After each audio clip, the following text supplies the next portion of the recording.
Bien, bueno, entonces a partir de este momento vamos a grabar la clase. En el día de hoy vamos a ver el punto que hace referencia al manual, al punto número 2, que tiene que ver con el uso del agua, ¿sí?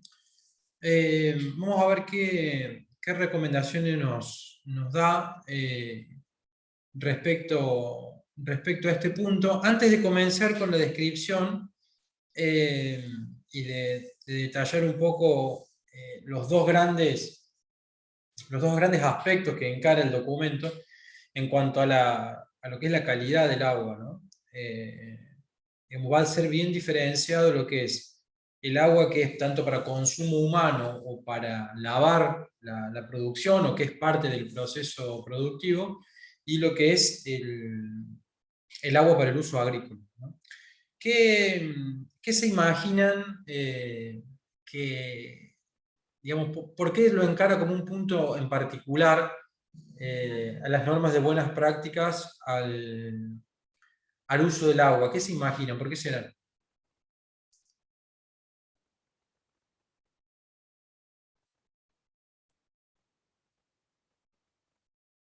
Vero, Esmeralda, ¿están por ahí? Profe, perdón, Sí, disculpe, ¿me sí. puede volver a repetir la pregunta? Sí, claro. ¿Por qué se imaginan que hay un apartado exclusivo para el uso del agua, para un capítulo particular para el uso del agua en esto del manual de recomendaciones de buenas prácticas? Básicamente porque es una necesidad básica y para ante cualquier uso, sea en el ámbito de producción o de trabajo, lo primordial siempre es tener una buena, más que nada lo de la higiene y el agua, digamos, es como la base, si no lo estaríamos generando contaminación, o Ujú. sea, como que le hacemos un mal uso, entonces como justamente esto. Bien, todo lo que dijiste es correcto. Yo le agregaría lo que dice en el primer párrafo, que estamos hablando de un recurso escaso, ¿sí?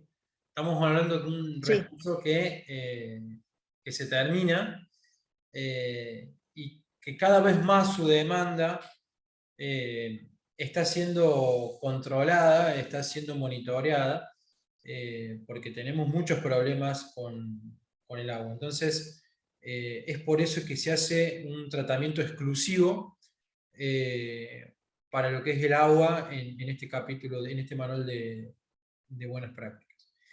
Bien, yendo puntualmente a las indicaciones que nos da el manual, primero hace una especificación o una referencia a lo que es el agua para consumo humano o para el lavado, ¿sí? ¿Tenés ganas, Vero, de leer ahí la disponibilidad de agua potable, los tres tips que nos tiran?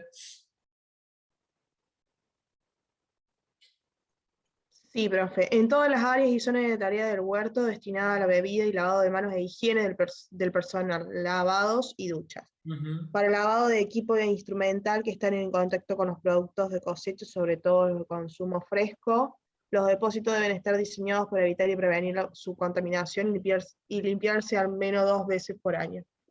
Bien, en el hipotético caso que tengamos la posibilidad de tener agua, agua de red, agua potable, cómo llevamos adelante esa utilización, eh, sea la utilización que le demos para tomarla, para beberla, para el lavado de manos, inclusive fíjense que está hablando de que deberíamos utilizar esa agua potable para el lavado de los instrumentos, ¿sí?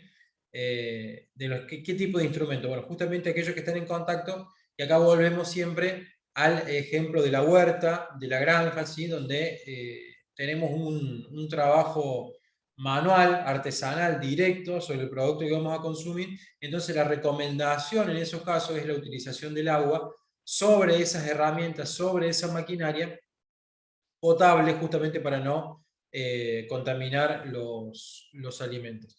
Y ahí la tercera de las recomendaciones nos está hablando de los tanques, ¿sí?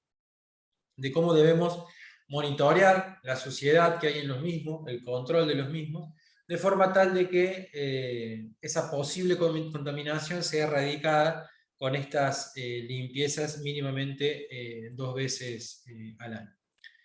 En el análisis del agua, ¿sí?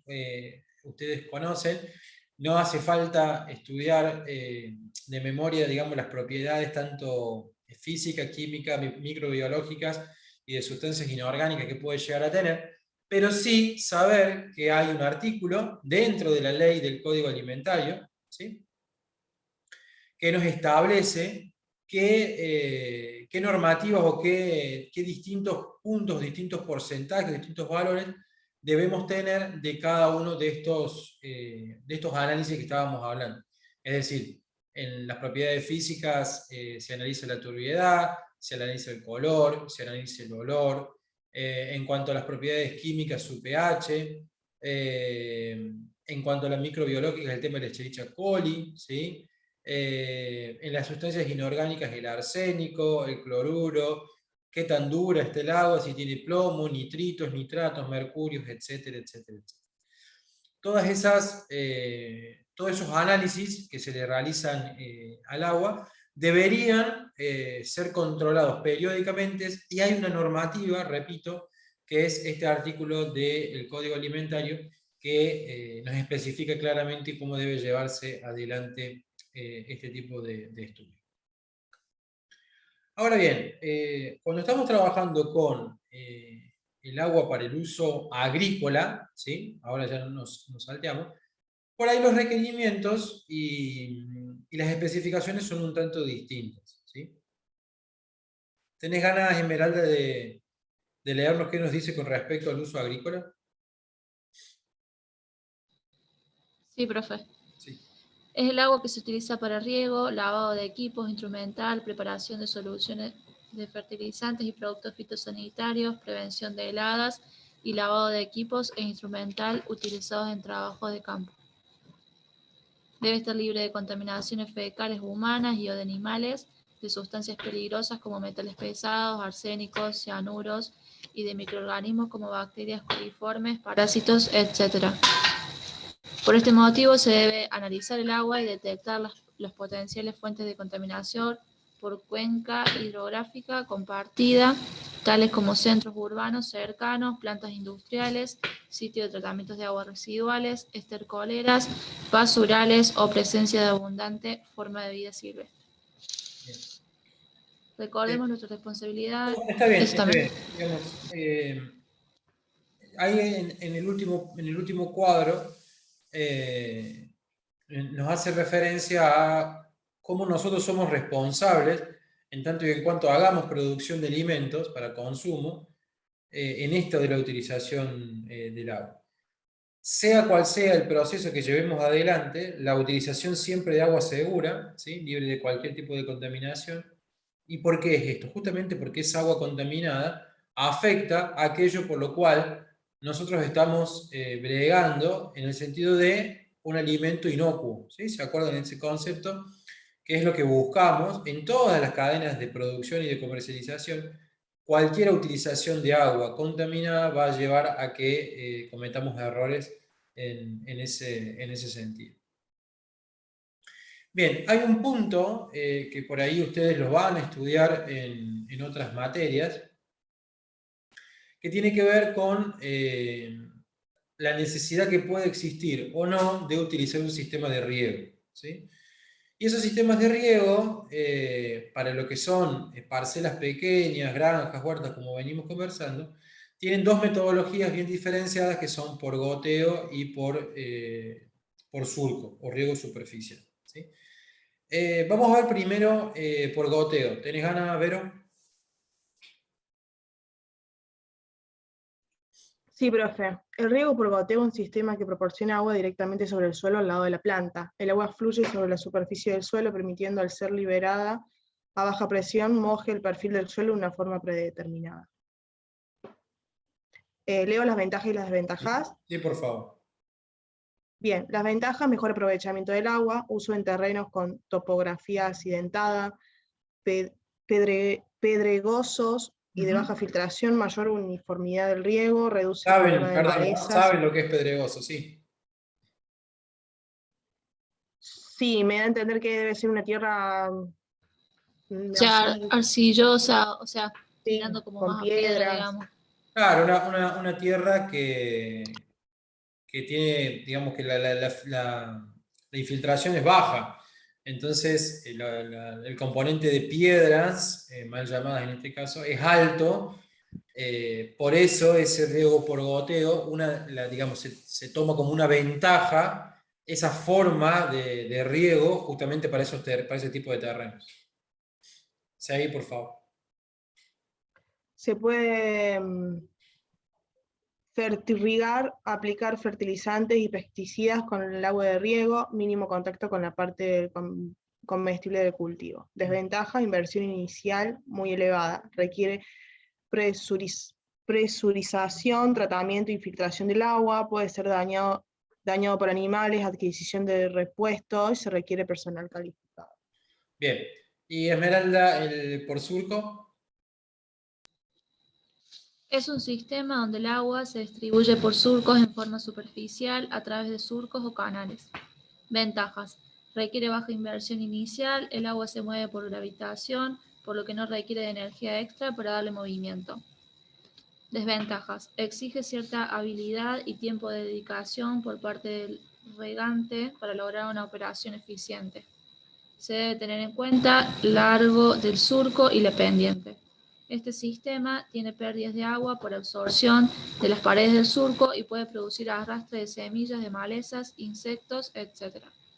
Para evitar estos problemas se puede revestir el surco con un caño de PVC o polietileno o colocar filtros, aumentando por consiguiente los costos. Claro, esa es la diferencia que por ahí tiene el riego por surco, en el cual esa baja inversión inicial que tiene como ventaja contra el goteo, que lo tiene como desventaja, es justamente porque el sistema es mucho más sencillo, va tomando el camino o la superficie que tiene justamente el surco y va pasando. El problema es que por ahí si hay una corriente de agua un poco mayor de la necesaria, que te arrastre que no solamente llegue a regar, sino que arrastre malezas, arrastre semillas, con lo cual no es tan eficiente justamente como el otro por goteo.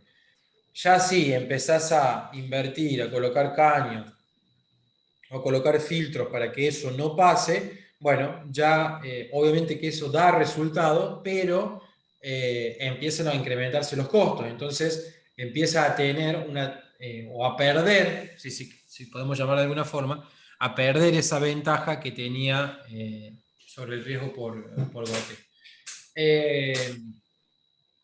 ¿Cuál metodología utilizar? En la medida que esté al alcance, el riesgo por goteo es mucho más efectivo y proporciona muchas ventajas en cuanto a rendimiento, en cuanto al aprovechamiento del agua, el riego es mucho más uniforme, más controlado y demás. Así que siempre es más recomendable el tema del goteo. Sí, perdón. Ah, pensé que él me había dicho. Se abre sin querer, bro. No, está bien, no era. Bien. Con respecto a la frecuencia y a la programación del riego, esto siempre va a estar dado por el tipo de cultivo que vayamos a llevar adelante, ¿sí? Hay un concepto o un coeficiente que se llama de evapotranspiración, KC, ¿sí? Que si ustedes ven la definición que tiene del coeficiente, es la pérdida de humedad de una superficie por evaporación directa junto con la pérdida de agua por transpiración de la vegetación. Es decir, cuánto se va perdiendo, ¿sí? de esa humedad necesaria y cuánto ese sistema de riego y esa frecuencia y esa programación va haciendo que sea necesario aplicar. Ahí tienen algunos ejemplos en la última parte, donde nos indica que, por ejemplo, para el trigo es necesario entre 170 y 230 milímetros, ¿sí? Para el maíz estamos hablando de entre 100 y 200, ¿sí? Ahí tienen otros valores en otras medidas que son de 1000 a 2000 metros cúbicos por hectárea por año, ¿sí? Sí me gustaría que veamos la información útil al momento de regar, ¿sí? que nos tira la normativa. Acá tenemos que tener en cuenta los datos del clima, ¿sí? Todo lo que tenga que ver con el clima, lluvias, temperaturas, humedad, viento, todo eso va a hacer que nosotros utilicemos de una u otra manera cualquiera de los sistemas de riego que hemos ido aprendiendo. Características del suelo, ¿sí? La textura, la profundidad, la materia orgánica, ¿sí? Los impedimentos físicos. ¿Qué sistema de riego vamos a utilizar? El suministro de agua, de dónde viene el agua para regar, la calidad que tiene, la abundancia, la disponibilidad, ¿sí? Y esos chequeos que hablamos anteriormente, periódicos del sistema. Que no tenga pérdidas, que funcione todo correctamente, que el normal funcionamiento. Todos esos puntos nosotros tenemos que tener en cuenta a la hora de saber qué sistema de riego vamos a utilizar. ¿Hasta acá venimos bien? ¿Alguna pregunta? No, profe. Bien. Bien.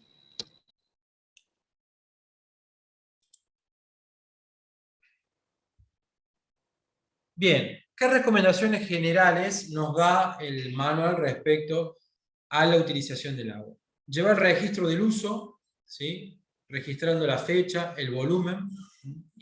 Evitar las contaminaciones, ¿sí? Con sustancias químicas y si estuviésemos con algunos cauces de riego. Evaluar qué riesgo puede tener la fuente de agua y el sistema de distribución, es decir, de dónde viene. Si fuese necesario colocar filtros al ingreso, ¿sí? Para evitar esa contaminación. Proteger, limpiar lo que son cauces, lo que son pozos, lo que son sectores adyacentes, equipos de bombeo si existiesen, canales de distribución. Siempre tenemos que utilizar métodos de estimación de la necesidad de agua que van a tener cada uno de nuestros cultivos, evitando por un lado excesos, pero por otro lado teniendo en cuenta las deficiencias, cuando le falte agua, con el análisis previo que habíamos dicho anteriormente del clima, ¿sí? Elegir las técnicas de riego que minimicen las pérdidas de agua y la posible erosión, esto lo hablamos anteriormente, acá hay que ver la inversión, ¿sí? ¿Qué nos da para hacer? Y el análisis constante del agua, ¿sí? No solamente el agua de riego, sino de cualquier tipo de agua para consumo, porque eso va a hacer que nosotros tengamos los menores inconvenientes posibles cuando tengamos el objetivo del alimento inocuo. Bien, ¿de dónde nosotros podemos tomar el agua? ¿Sí? ¿De dónde puede salir el agua? Hay dos fuentes principales que nosotros vamos a tener bien diferenciadas. Una es la subterránea, ¿sí? Que es muy común en los establecimientos agropecuarios, y otra es un agua superficial que viene por canales, ¿sí? Que proviene de fuentes de agua superficiales, de lluvia, de deshielo y demás. Cualquiera de las dos van a tener algún tipo de problemática, tanto lo que es subterránea con lo que tiene que ver con la parte de sales o alguna deformación de su estructura lógica del agua, y la superficial, como viene de una corriente, como viene arrastrando, puede pasar por lugares donde haya algún tipo de contaminación y llegar contaminada a nuestro punto de consumo, ¿sí? Si nosotros trabajamos con agua de lluvia, agua de deshielo, ríos locales en general, esos no tendrían problemas de sal, ¿sí? Como son las subterráneas. Bien. ¿Entendemos el concepto de drenaje? ¿Para qué lo utilizamos? ¿Cómo se lleva a cabo? ¿Tienen más o menos idea de lo que es? No, profe. Bien. A ver, Vero, ¿tenés ganas de leer ahí? El término drenaje tiene dos acepciones. Una se vincula al riego por inundación en regiones de clima seco, drenaje por una tecnología aplicada, y la segunda se refiere al drenaje deficiente que se presenta en grandes sectores de la región pampeana y litoral en tierras que normalmente no se riegan, conjunto de variables que determinan que un suelo o ambiente tenga drenaje deficiente. Esto tiene que ver también con creo que con los recursos hídricos. Correctísimo, exactamente, está 100% relacionado. A ver, drenar un cultivo, ¿qué nos dice? ¿Sigo yo? Sí, dale. Drenar un cultivo, un área agrícola tiene por finalidad eliminar el agua excedente que afecta la producción. En las regiones de clima húmedo, los excesos de agua en el suelo y la superficie en general no producen sanitización. Perdón, ¿puede leer otro porque se me corta porque mi mamá también está hablando y no Dale. puedo? Esmeralda. Sí, leo yo. Drenar un cultivo. Drenar un área agrícola tiene por finalidad eliminar el agua excedente que afecta la producción. En las regiones de clima húmedo, los excesos de agua en el suelo y o superficie en general no producen salinización porque el balance entre agua ascendente y descendente favorece esta última. Claro. Sin embargo, esos procesos degradatorios pueden producirse en climas húmedos cuando se reciben escurrimientos provenientes de áreas con sales. Es por ello muy importante conocer la fuente de agua y su composición. La tecnología moderna de drenaje con tubo enterrado, colectores y en algunos casos estaciones de bombeo implementados a campo requiere de proyectos elaborados por expertos que contemplan conocimientos de hidrología, edafología y agronomía. Es, en todos los casos, necesario contar con la experiencia local y realizar trabajos parciales que vayan permitiendo diseñar el mejor sistema de drenaje. En nuestro país, tanto en zona litoral como en la región pampeana, hay problemas de drenaje superficial y subsuperficial en los que aún no está claro la mejor manera de manejarlos. Exacto. Esa es toda la recomendación que nos da con respecto a cómo drenar un cultivo y ahora nos da específicamente a qué le llamamos drenaje deficiente, ¿sí? Acá tenemos que usar mucho el sentido común. Un drenaje, ¿cuándo va a ser deficiente? Cuando contemos con la presencia de un exceso de agua en la superficie del suelo. Este exceso de agua, indudablemente va a limitar el desarrollo del cultivo. Y mientras más tiempo esté esa agua ahí estancada, peor va a ser. La tecnología del drenaje consiste en la eliminación artificial del exceso de agua del interior del suelo y de la superficie. Acá, para cada situación se debe estudiar la mejor metodología, se debe conocer si existe una red regional de drenaje, acá tenemos que vincularlo con el resto, no podemos drenar por cuenta propia y hacia cualquier lado. Esto normalmente es una obra pública, muy raro que sea una obra privada, ¿sí?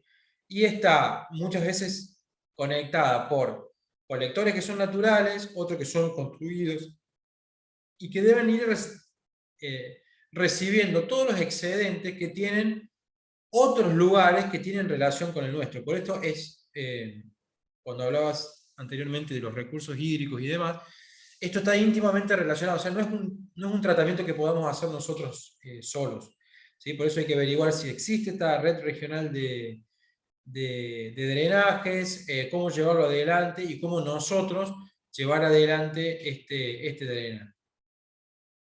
Bueno, ¿cómo nos damos cuenta si nuestro suelo tiene un mal drenaje? Bueno, si terminó de llover y vemos que tenemos charcos que permanecen varios días.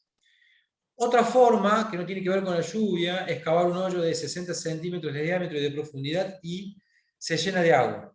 Si queda un poco de agua en el fondo luego de varios días, es síntoma de que tenemos un mal drenaje. Las consecuencias de un suelo mal drenado: asfixia de raíces, proliferación de infecciones en los hongos por parte de las plantas.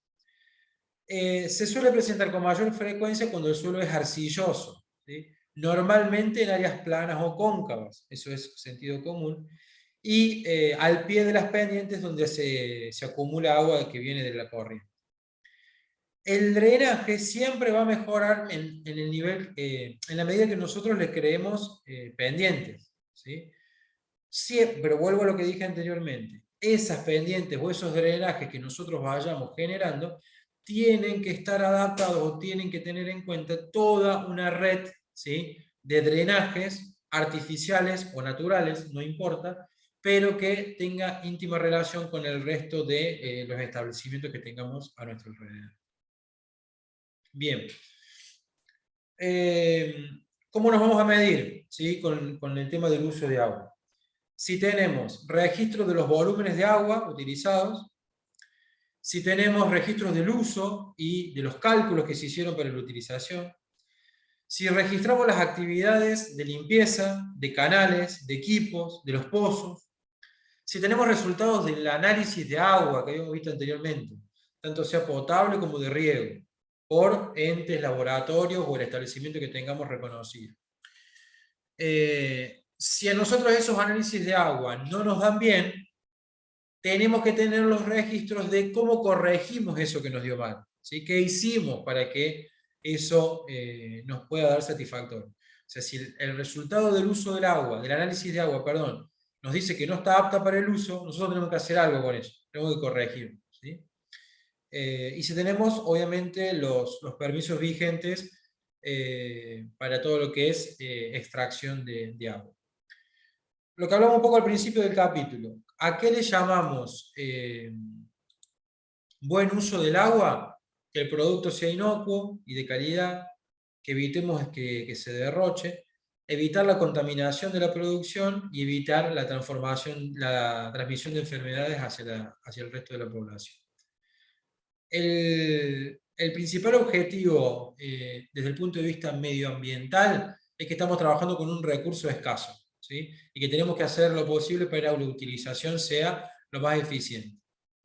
Por otro lado, sabemos que es un recurso que se utiliza tanto como componente del alimento, que es por el que nosotros estamos bregando que llegue inocuo a la gente, y que se utiliza para muchas partes del proceso productivo de cualquier índole, ya sea en la producción primaria, en la secundaria y demás. Entonces, el agua que debemos utilizar, sea para consumo, sea como parte de un producto, sea para limpieza de máquinas que van a tener contacto con el producto alimenticio, debe ser de una calidad adecuada para tal fin, ¿sí? Bueno, ahí tienen lo de siempre, ¿sí? La ficha de autoevaluación o de control que hacemos al finalizar cada uno de los capítulos. En este caso lo va a separar en 4 puntos específicos. En el primero, si hemos hecho análisis de agua, ¿sí? Vamos a catalogar con A si nunca hicimos uno, B si hicimos uno pero hace tiempo, más de 2 años, y en la letra C si tenemos un análisis hecho y tenemos el agua y a través de ese análisis sabemos que tenemos agua para consumo y para utilización. El punto 2 nos va a hablar de la limpieza de los tanques y los lugares donde se almacena esa agua potable. Vamos a catalogar con A si nunca lo limpiamos o si no nos acordamos cuándo fue la última vez que lo limpiamos. Vamos a catalogar con B si hace más de 2 años y vamos a catalogar con C si, como nos recomienda el manual, lo hacemos 2 veces por año. El punto 3 nos va a hablar de la revisión de las instalaciones sanitarias y las posibles fuentes de contaminación. En el apartado A no lo controlamos nunca, más de 2 años en el apartado B, y si controlamos todos los años esta instalación y lo vamos a catalogar con C. Y el punto D, controlar los volúmenes y los tiempos de riego. Si no llevamos registros será un A, ¿sí? Si llevamos los registros pero no tenemos en cuenta ni la condición climática, que era uno de los puntos que teníamos que estudiar, como así también qué tipo de cultivo o qué necesidad de agua tiene cada uno de esos cultivos, lo vamos a catalogar con un B.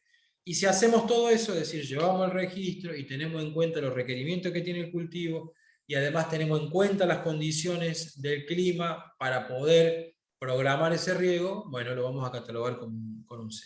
Obviamente que si respondemos mayoría de C, vamos a estar cercano a los 11-12 puntos, si estamos en el medio de 7 a 10, y si estamos en las A, mayoría de 4 y 6 puntos.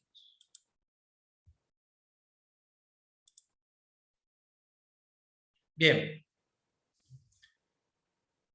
Un poquito largo el capítulo 2. ¿Alguna pregunta con respecto al agua? ¿Alguna duda que les haya surgido? No, profe. Es bastante de sentido común, ¿no? salvo por ahí, no sé si los sistemas de riego los habían visto ya en alguna otra materia, ¿tenían idea? No, todavía no, profe.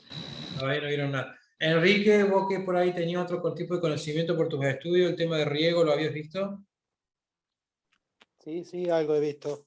Contanos un poquito. No, no sé, bueno, agarré la mitad, pensé que era 21:40 la clase. Eh, no sé qué vieron de sistema de riesgo por aspersión, goteo. Vimos algo por goteo y por surco, más como está enfocado el manual a todo lo que es parcelas pequeñas y huertas y demás. Contanos un poco lo que es aspersión, que capaz que tenés un poco más de experiencia. No, aspersión se usa más que nada en, bueno, ahí Vero debe saber que estuvo en la parte de vivero, había visto, me parece, Vero. Ujú, Cuando tenemos invernaderos, ujú. Sí. es donde mayormente se usa lo que es riego por aspersión. Sí. Que tenés aspersores que riegan en forma de lluvia. Ujú. Eh, No lo tengo y aplicado bueno, acá en mi después ya, casa, lo del vivero, pero sí lo había leído y bueno, me sirvió para hacer el trabajo lo de lo que era hidroponía, también lo de los sistemas de riego. ¿Vos estás en ese emprendimiento, Vero, de lo que es hidroponía o no? No. Yo el Mm. año pasado había hecho un proyecto para bioeconomía basado en lo de hidroponía. Bien, perfecto. ¿Y qué más, Enrique? no, y bueno, después ya a nivel campo, ya utilizamos lo que son pivot central, Mm. eh,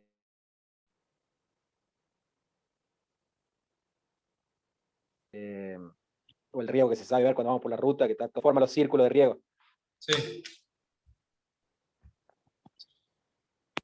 Nosotros tenemos acá Bueno, más o menos en Varillas un fabricante. de los sistemas de riego. De Sí. esos. Sí, sobre todo eso de sistemas con Eh, pivot y demás. Que bueno, ahí ya estamos hablando de grandes extensiones, ¿no?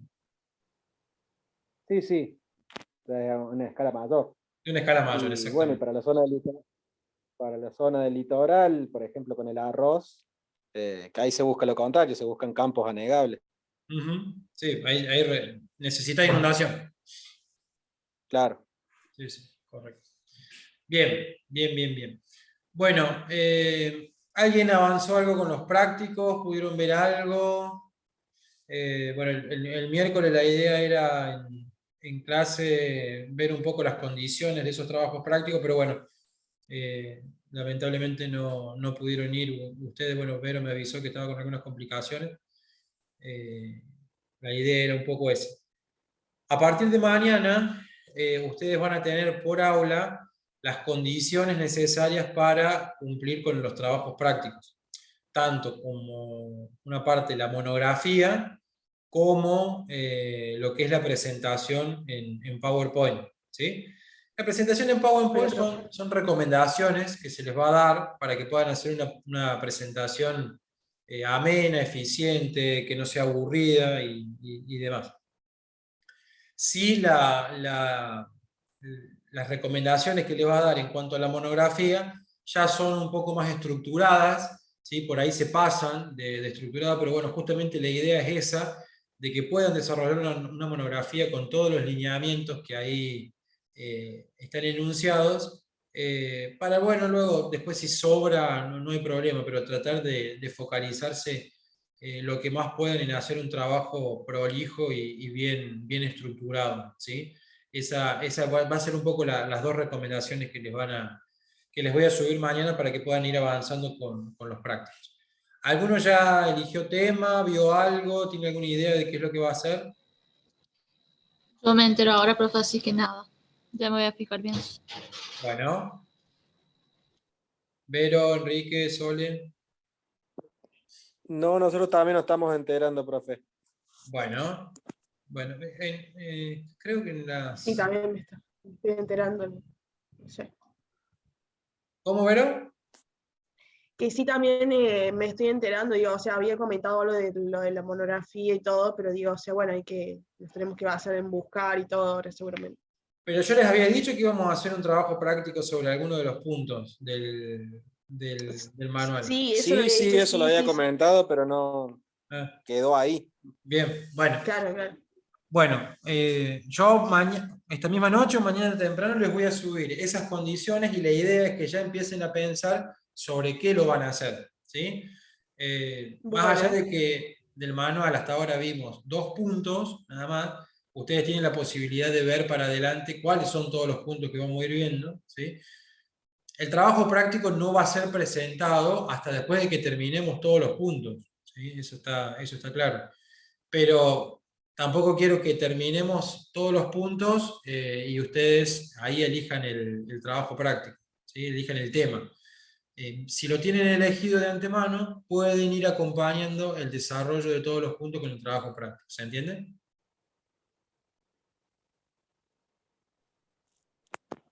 Pero sí, profe, pues no nos quedó claro. Yo tenía entendido que nosotros íbamos a tener que presentar uno de los puntos.